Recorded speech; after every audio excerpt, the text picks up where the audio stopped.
पुन्हा पुन्हा खावीशी वाटणारी गोकुळ बासुंदी। राधानगरी धरण क्षेत्रामध्ये पावसाचा जोर वाढल्यामुळे पाण्याची पातळी पहिल्यांदाच जुलै महिन्याच्या पहिल्याच आठवड्यामध्ये 7 स्वयंचलित दरवाजांपर्यंत पोहोचली आहे।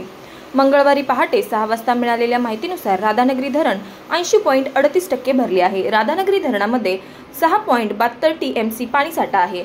धरणातून पॉवर हाऊसमधून 1600 क्युसेक तर सेवाद्वारामधून 1500 क्युसेक असा एकूण 3100 क्युसेक पाण्याचा विसर्ग भोगावती नदीपात्रामध्ये सुरू आहे।